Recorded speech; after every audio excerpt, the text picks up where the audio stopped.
Okay, welcome everybody back to Steve Talks Boxing X, STBX, where we talk real boxing with real boxing fans. And this week's show, we are talking about this weekend's undisputed light heavyweight showdown in Artur Beterbiev against Dmitry Bivol.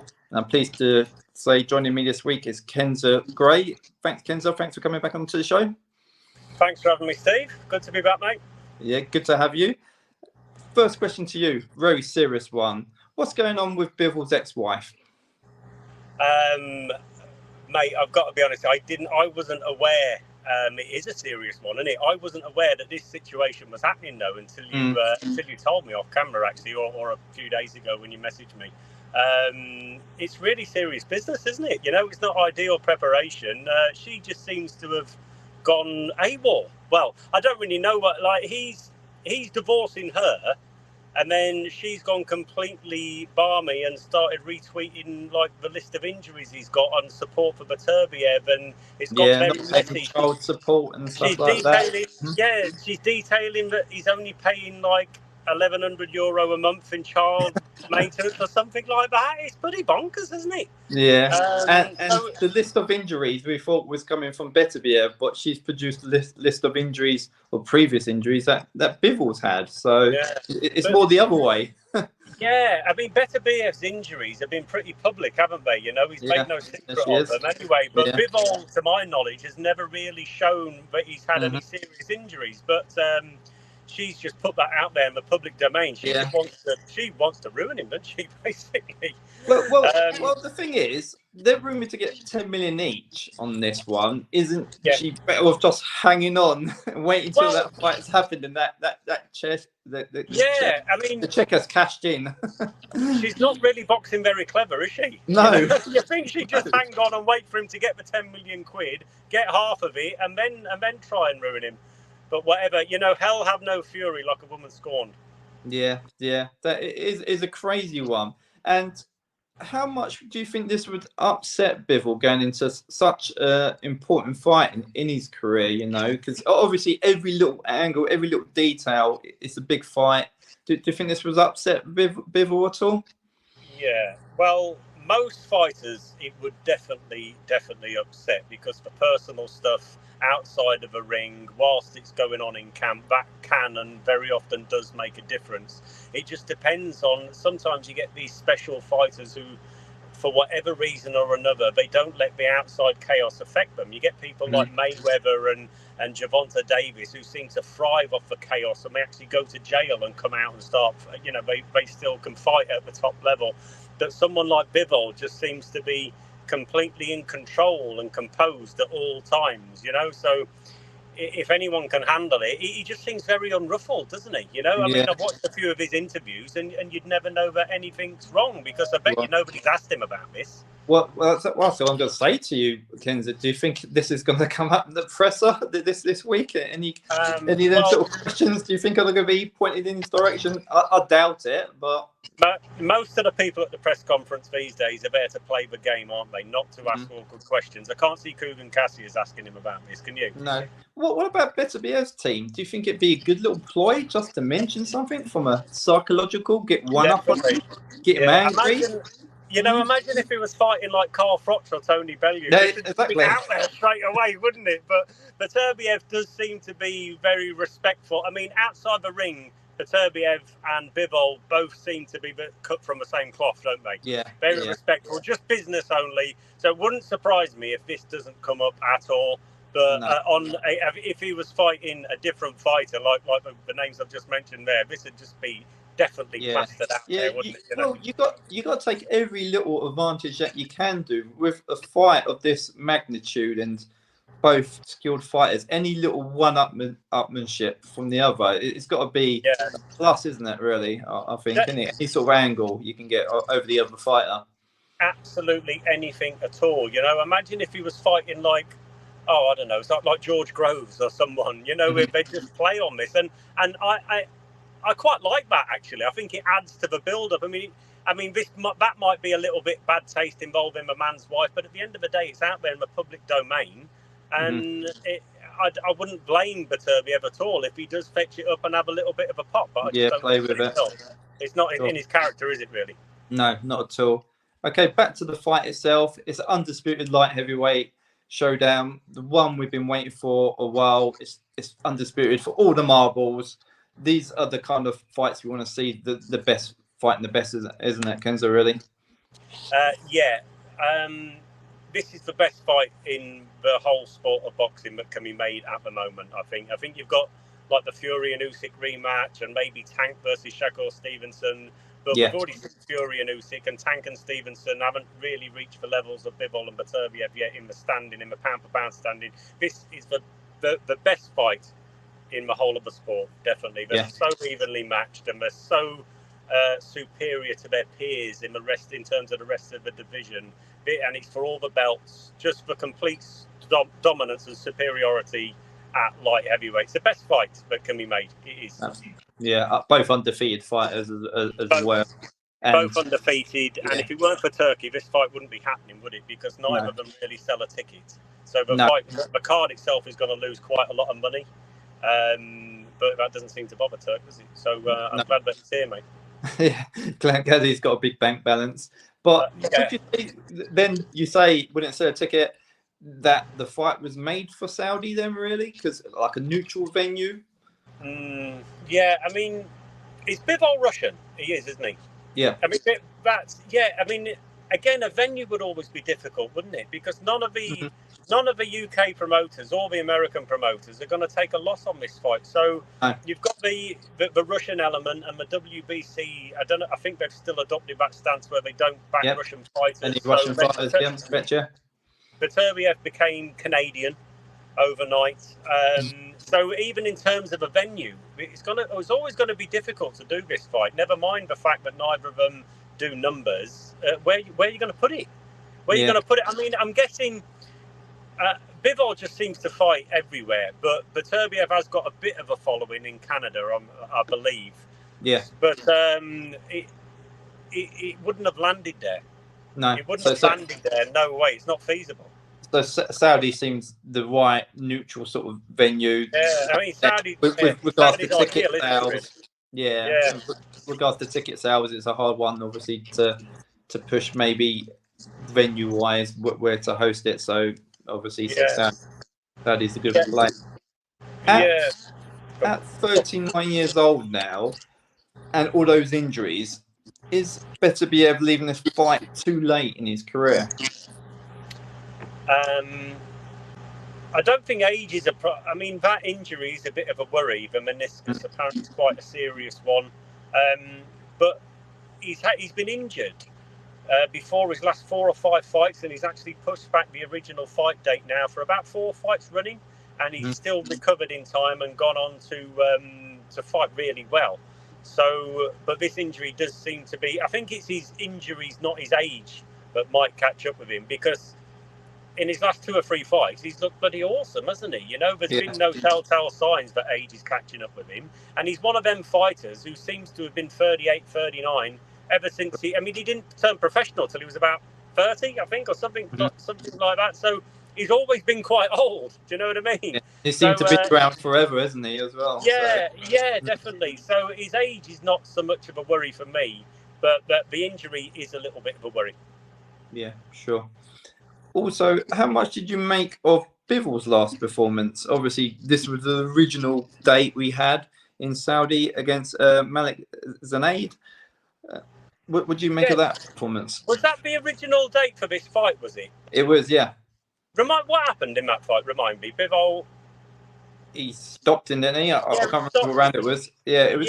He did. He needed a stoppage, though, didn't he? Yeah, it was quite laboured performance. Yeah, everyone said it was controlled, but I thought it looked more of a sparring session, really. Yeah, so. It was a typical Bivol performance, and not in that sometimes you get a Bivol who just goes through the motions. He does need motivating, Bivol, in terms of his opponent. We've seen it with a couple of British opponents, and he nearly come unstuck once against Craig Richards with that mentality. He just coasts. You can catch him sleeping sometimes, you know. And Craig Richards, I thought that fight was really, really close on the cards, and that was same again against Lyndon Arthur, and same against his last opponent. I think he's at such a level, Bivol, and he's fought so many times. He had like 300 amateur fights, and he's fought Canelo and beat him and played with him.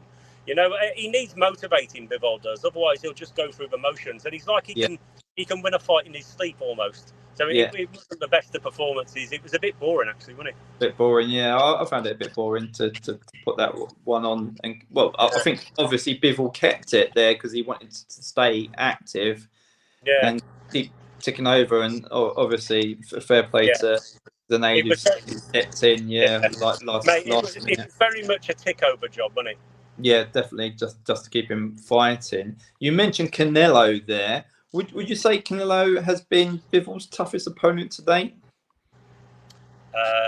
Well, on paper, he's by far the best opponent. But Canelo, for me, has got no business being up at light heavyweight. Mm-hmm. He's just not super middles as far as he goes. This is a man who started off at welterweight or light middle. He shouldn't be at light heavyweight. I know he knocked out Kovalev, but he shouldn't be fighting at light heavyweight. And Bivol played with him, didn't he? Absolutely played with him, and so physically superior to him as well. And Canelo's shots weren't touching him. So yeah, he's his best opponent, but he didn't really test him, did he? Not at all. I actually thought Bivol found it really easy on the night. Yeah. I think he could have stepped up another gear, perhaps even. So yeah, he did. He had gears left, but that's true. We don't really know how good Bivol is because he's even in his best performances, he seems to be holding something back. Yeah, so, I think Beterbiev's the man to do it, to push him to see how good he really is. Yeah. But we don't really know how good at what level he can go to, Bivol. Yeah. Beterbiev never been the distance. Basically, he stops or knocks everyone out in his fights. Would you say that's a worry going into this sort of fight? Nah, not really. It's a worry for Bivol. It's not a worry for Beterbiev because he's very, very fit and he comes on strong later in the fights. He's actually got rid of one of his opponents in the 12th. I can't remember his name. Fitness, going the distance or going into the later part of a fight isn't going to be a worry for Beterbiev. He ain't going to run out of steam. Definitely not. The opposite. He seems to build up a head of steam, you know? Yeah. And he carries power, doesn't he? For all through the fight. In either hand, he can just get you with either. He can get you with one shot with either hand, but it's generally an accumulation of hurtful punches. But and his opponent just buckles and says no more, you know. But going the distance ain't going to be a problem for Beterbiev. Yeah, it's not a worry for him. So, and would you consider, obviously, Bivol's been the more active fighter. Would you consider, actively ring rust? Bivol's been more busier. Bivol.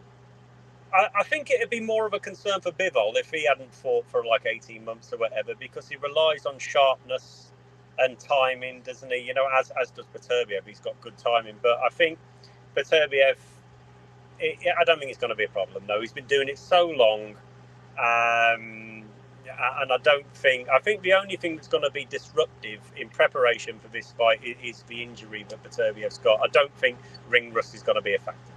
Yeah. I don't. Yeah. And Turki Al-Sheikh, do you think he's got a favourite fighter going into this one? I've seen pictures of him on social media with both fighters, with fists up and shaking hands and stuff. Do you think he's got a favourite going into this one? No, I think he's being the neutral sort of diplomat on this one. I think it's difficult to pick a favourite because both men are just basically carbon copies of one another outside of a ring. It's just strictly business with either man, and I think Turk's just playing it safe, and he's not really. I actually don't think he's been shouting to that. He's quite dramatic, isn't he, Turk? Sometimes he likes to get involved and what have you. But I think he's just playing the host on this one, the neutral host. I don't think he's got a favourite. Do you think it'd be a case when the person at the end of the fight gets their hand raised? Oh yeah, I like Bivol. He always said Bivol was going to win. Well, yeah, I mean, you don't really know what the Turk's going to do next. He makes me laugh. He's a genuinely funny person, Yeah. He might, if Beterbiev wins, he might declare that he wants him to fight Usyk next and reignite their rivalry from the amateur days or something. You just don't know what the Turk's going to do you? He does like matchmaking, like live at press conferences and stuff like that, doesn't he? And says, I want him to fight him next and and stuff. So you don't really know what the Turk's got to say or do next. To be honest with you, I quite enjoy watching him when he's got the microphone in front of him. I do find him an entertaining character. Yeah, he certainly is a good character for boxing anyway. So obviously making the fights happen as well. Does Beterbiev retire if he loses this fight? Obviously, considering all the injuries he's had built up, he's 39 years old now. Yeah, he would. I actually think they should fight one another. I think it should be a 2-fight deal. Mm-hmm. I'm in no rush for the winner to fight the #1 contender or anybody else. I actually think they should fight one another back to back because we're so far ahead of the rest of the people in the division. But if Beterbiev loses, depends on the manner of defeat, doesn't it? If Bivol gets in there and schools him and Beterbiev feels the injury, maybe he'll retire. But if it's a close thing, he'll chase the rematch. But there is no rematch clause. I read this week. I know. Clause, I know. I think there should be, but it's hard for me to imagine Beterbiev stopping fighting anytime soon because he's just a man who's built to fight and he enjoys it so much. So no, I don't think he'll be retiring. I can't even process that Beterbiev losing and then retiring. That's too much for me to handle. Like I said earlier, he seemed to be around the boxing circles forever, isn't he? He's always been there. You know, so I mean, he's just a man who's built to fight, isn't he? And you can see that he enjoys it so much. So I just can't envisage him retiring, even if he loses. Sure. I don't want your prediction just yet, but how do you see the fight going? I see the fight as being it's going to be evenly matched over the course of the fight. I don't think anyone's going to run away with it.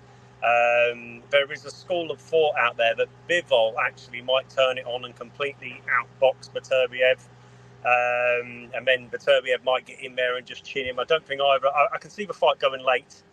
I can see the fight going late with a couple of momentum swings. It's hard to really say how the fight's going to go without giving you a prediction. You know? Okay. hit me with a prediction then, Kenzer. Let's go for it. Who's going to win? I think Beterbiev's going to win. I was watching fights over the weekend, and you can tie yourself up in knots with this one. To be honest with you, Steve, I can't separate them. It's really difficult to separate them. This is a genuine, as 50-50 as it gets, I think. But I think Beterbiev's going to do it. That was my initial thoughts, and I've swung back and forth on this one. I think Beterbiev might get to him late on in the fight. I think the early rounds are Bivol's. He's got that. He's quicker of foot and quicker of hand. Not that Beterbiev's slow, far from it, but Bivol is just so sharp early on. I mean, I watched the Joe Smith Jr. fight the other night, and after 3 rounds, Joe Smith had landed 7 punches against Bivol. 7 in 3 rounds. He's just razor sharp, Bivol is. But in those early rounds, I expect him to be winning them on the cards, but he's going to have to work so hard, and he'll be taking punishment for that. He'll be, because Beterbiev's going to be hitting him on the forearms, on the hips, around the back of the head, anywhere he can get him, you know, and eventually that's going to take his toll. And in the middle of the fight, Beterbiev will start to get closer, and he'll start to land more hurtful shots. And once he gets his opponent hurt, that's it. He just turns it up another notch and hurts him some more. If he hurts you downstairs, then he goes upstairs and then back downstairs again. Then you see his opponent starting to grimace in pain.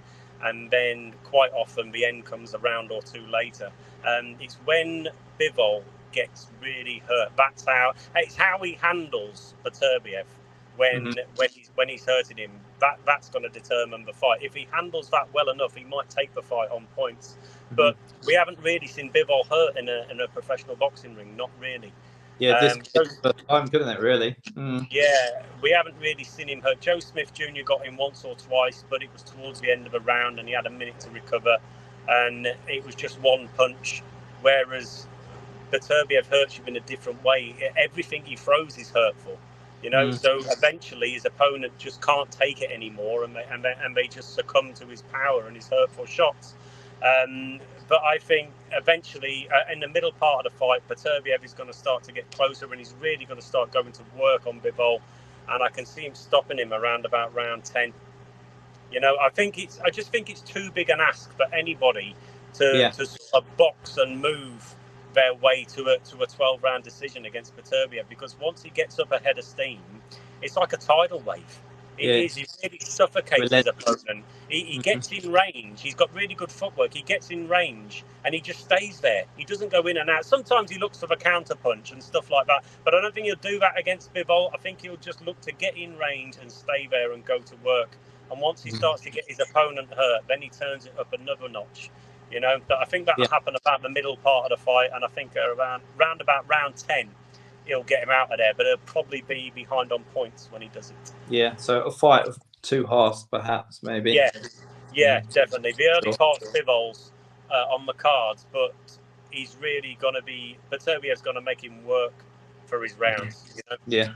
Well, I'm going to be boring. My prediction is Bivol on points. I think perhaps, you know, Beterbiev, too old, too many injuries. It's going to catch up with him, and Bivol was the man to do it. I like your prediction better, though, Kenzer. It sounds more exciting. No, I can see that happening. But the thing is, with that, Beterbiev, in his last fight, he was awesome, wasn't he? There's been no telltale signs, really, of him getting old. It's going to happen one day soon, you'd think. But and it might happen in this fight. He's fighting his best opponent, and he is 39. But I can't really go off of that because there's been no signs of that, has they? In his last performances, he was awesome against Callum. Unless it happens overnight, it's one of them fighters. What it suddenly happens overnight, and it catches up with them, doesn't it? Really. I mean, the thing is with people like Beterbiev, when they train as hard as they do and they live the life like Beterbiev does, they don't get old overnight. It's very slow and gradual. You know, he won't fall off a cliff. Do you know what I mean? He's not. I don't think he'll get old overnight. I think you might see signs of slippage, and that might be enough for Bivol to do a bit of a job on him. But he'll probably still be good enough to beat everybody else. I don't think he'll get old overnight, but there might be signs of slippage in this fight. But we haven't seen it yet, have we? We ain't seen it, sure. Who would you like? The winner to face. You mentioned maybe obviously Beterbiev. Who would you like him to face next? If they can't fight one another, I think it's got to be Josh Bouts. Yeah, he's been like the number one contender for a while now, isn't he? And he's proven he's not like he's been. He was actually mandatory for Bivol about 2 years ago, wasn't he? And they didn't take the fight. I think they should have rolled the dice and took the fight. You know, you might have. I think Bouatsi's a bit better than Craig Richards and Lyndon Arthur, and who knows, Bivol might have not have been motivated for that fight, and Bouatsi might have done him. You just don't know what's going to happen on the night, do you? Would you like to see that in the UK? Would you? Yeah, definitely. If against Bivol or Beterbiev, get it in the O2 arena. You know? But the problem with that is the UK promoters are so used to paying for the fights and doing whatever he wants. They're getting lazy with their checkbook, aren't they? You know. So maybe it'll be a Riyadh season card that's back over here again. Do you know what I mean? Like the Wembley job. So if that, I'd love to see that over here. But I think if it's not going to be a rematch, then I think Bouatsi is the best of the rest. Bouatsi, yeah, sure. We're going to briefly look at the undercard, and I'm going to have some predictions from you, Kenzo, as well. First one being Jay Opataya against Macy. Who wins? Jai Opataya late stoppage. I think Jack Massey's a good fighter, but he's not on Opataya's level. But Jack Massey is very, very tough. He is a tough boy. He showed that against Joseph Parker.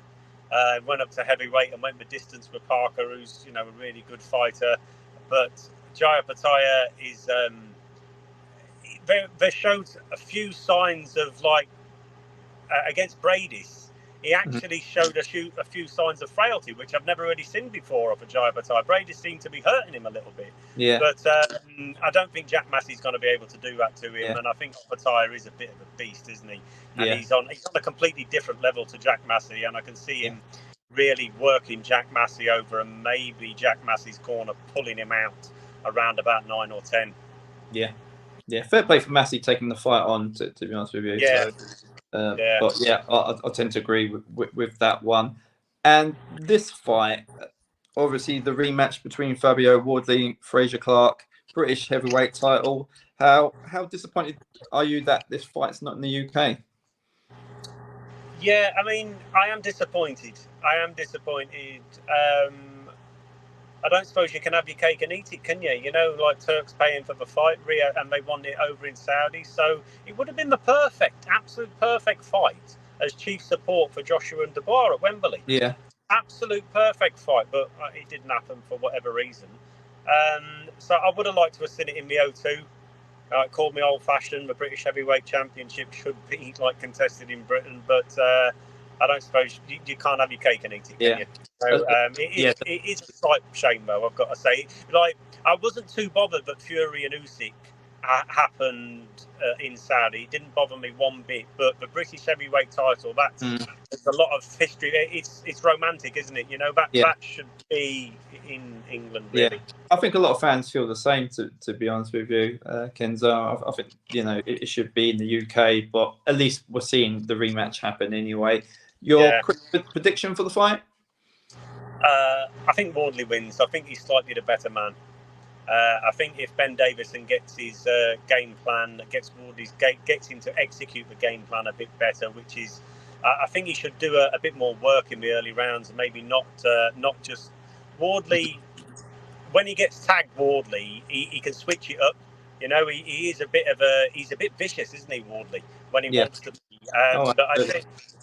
But I think Fraser Clark's going to come out and get behind his jab and try and box his way to a decision, and Wardley should try and match him or maybe outwork him in the early rounds, because you know Wardley's going to come on strong later in the fight. But I hope that he isn't too many rounds behind when he does start to turn it on, because in the middle rounds I think the shit's going to hit the fan, and I think Wardley probably have the better of that. But if Fraser Clark can just sort of win enough early rounds, maybe he'll do enough to see the fight out and win it on points. So I think if Wardley comes out and matches him in the early rounds, and then he can outwork him later in the fight and maybe drop him again. You know, I think it'll be a similar sort of fight to what we saw in the first fight, but Wardley's slightly the better man, I think. And I think if he can just do a little bit more in terms of output and volume in the early part of the fight, he can take a decision, you know, and maybe drop him again, because he's got genuine power, Wardley has. Yeah, it'd be enough to carry him through to. That's it. Yeah, sure. Chris Eubank fights Kamel. I don't know how to pronounce his surname. It's not the fight, obviously. No. Wanted in Eubank Jr. What's your feelings on that? It's a crap fight, isn't it? Really? Yeah, basically. It is. That's exactly what it is. I mean, you just summed it up perfectly, really. I feel like, do you think that Eubank Jr. did that on purpose at the press conference by calling them a promoter's scumbags? Because all everybody's talking about is now, when it comes to Eubank, about how he's called everyone. Do you think he's done that on purpose to deflect the attention away from this is a terrible matchup? Because if he has done that deliberately, he's a clever boy. It certainly worked, because nobody's talking about the fact that this is a bloody rubbish fight. And Eubank Jr., I don't know how he's blagged his way onto this card against an opponent that nobody's ever heard of. He's like a law unto himself, isn't he? This has got to be the worst matchup that the Turks done, you know, on a Riyadh season card. This is a stinker. Well, the rumour is, after this fight, they're going to announce Eubank Jr. against Conor Benn. That is the rumour for next year. Really? Really? I wonder if that'll be in Saudi. I've not heard that. Is that a rumour? Really? I've not heard that. Is that a strong rumour? Is it because it's all gone quiet on the Conor Benn front? Yeah. Definitely seems to have served his time in terms of his ban, and then nothing's been announced about his comeback or anything. But I think Eubank Jr. knows his limitations at world level. You know, the next time he fights somebody decent or who's a genuine world level fighter like Canelo or Crawford or even Hamza Shiraz, he's probably going to get beat. You know, so he might get paid big money for the fight, but that's probably the end of his career. So if he fights Conor Benn, I think he thinks that's the fight he's going for, definitely, because I think he thinks he can win that fight and then move on to another big fight and thus get paid twice. Yeah, I was going to say, get paid absolutely shitloads as well in the process of doing it as well. Yeah, yeah. I mean, that he's just trying to max out the last part of his career. That's what he's trying to do. So yeah, I think the Conor Benn fight is the one that he wants. I mean, he went on Sky Sports mentioning a few names like a couple of months ago, and that was just a load of bullshit. Like Billy Joe Saunders was one of the names he was called out, and Saunders is about 18 stone at the minute. You know, it's just a load of rubbish. So yeah, I think he's just trying to manage the final part of his career, really. You know, because if he went into the Canelo fight, he'd get paid a few million quid or whatever, but Canelo would put a beating on him, an absolute beating, and that'd probably be the end of his career, wouldn't he? Yeah. You know, but I think he thinks he can beat Conor Benn. Yeah, and then he can move into another big fight and get paid twice. So that's what he's going for. I think makes sense. Okay, quick prediction on that fight against Kamal. Unpronounceable surname. I think Eubank's got to go in there and try and get that boy out of there and look good. You know, he's on a big stage. If he gets in there and puts on like I don't know, like a Liam Williams type performance where he maybe drops his man but then backs off and doesn't finish him. You know, if it's a bit of a stinker, that isn't going to look good, is it? Is it? You know, needs it to be good. I should think Eubank would get him out of there at some point, maybe later in the fight. It just depends on what ambition his opponent comes in with, doesn't it, really? Yeah. And I also think Eubank might be shocked a little bit. You know, he looked good against Liam Smith, but I think Liam Smith might be shocked as well. So it's hard to say, really, but I expect Eubank to come out fully motivated and looking to get his man out of there, and maybe you can get him out there with a stoppage. I think anything else, if it's a mediocre performance, it's like a semi-disaster for Eubank. Yeah, agree. First female fight in Sky Nicholson against Raven Chapman. Obviously, turning point in history for a Saudi card to have females there. What's your quick prediction on that one? Yeah, it is the first female fight, isn't it? I think Sky Nicholson will probably do it on points.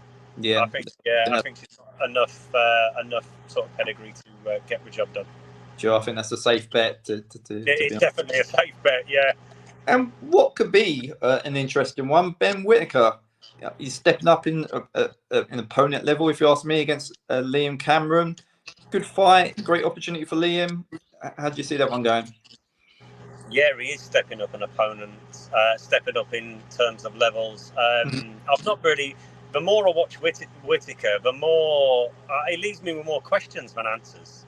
You know, I've not really been impressed with what he's done as a professional at all, really. He's going the distance with journeymen, and that's never a good sign when you're meant to... a top prospect is meant to be getting journeymen out of there in 2 or 3 rounds. I mean, his opponent in his last fight was awful, and he went the distance with him, you know, and Whittaker is 27 years of age. He's not 21, and he's a really big kid now, and he seems to have got his man strength, but he lacks a bit in power, even though he's got a couple of power. Yeah, lots of people say the same.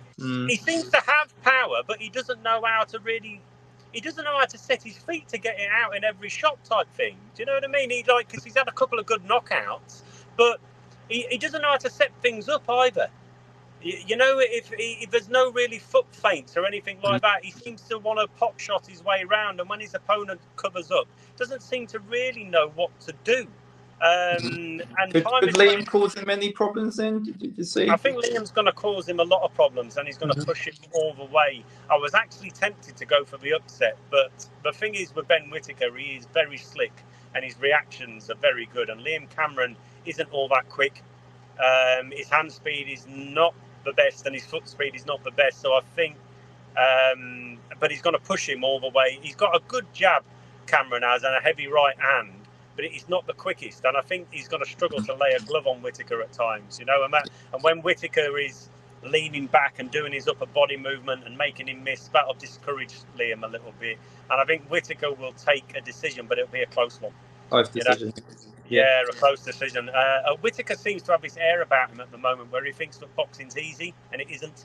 No. Maybe we'll find out on Saturday night, but professional boxing is not easy. Yeah, you know? Well, it's a great opportunity for Cameron as well, isn't it? To fight. Yeah, I actually hope Liam wins because I like Liam. I do. I hope Liam Cameron wins. I just don't think that he will, but I hope he does. Well, I've got a lot of time for Liam. I like his journey and his comeback story and everything he's been through, you know. Well, I think there'd be a lot of people cheering Cameron on. Like you said, he's got a great backstory. There's a lot of people who don't like Whittaker, don't like his style. They want to see him lose. They're tuning in to see him lose. So, mate, I'm not one of them who hates on Whittaker. I couldn't give a shit really if he showboats in the ring. My problem is that's the most substantial thing he's done as a professional. Yeah. All you can talk about is ring walks and his showboating. What he's actually done in terms of fighting hasn't been all that impressive, has it? I don't think. Well, maybe it's time for him to make a statement against a live opponent. Yes, maybe it'll take the best out of him, and it'll turn. And he'll turn maybe. on. Yeah, exactly. People maybe talking about him a bit differently, perhaps. Maybe after this fight, take him a bit more seriously, perhaps. Yeah, I've seen that sparring footage of him sparring Felix Cash, and that was a really good Felix Cash a few years ago. And Ben Whittaker absolutely played with him. Played with him. So maybe it is there. He's an Olympic silver medalist, but as a professional, I worry about his coaching as well. Like, he doesn't seem to be learning anything. He doesn't seem to be developing at all. And at 27 years of age, like, I don't look at Whittaker as the next big thing, not at all, because he's not done anything in the ring to show me that. Yeah, no. Well, we shall see Saturday. So that's it pretty much for another show. Thanks, Kenzer, for joining me. Appreciate you having on. Everyone, again, brilliant, Kenzer. Please support the channel your best you can with likes, subscriptions, comments. See if you agree with Kenzer's and my prediction for the main event as well. And enjoy the fights on Saturday.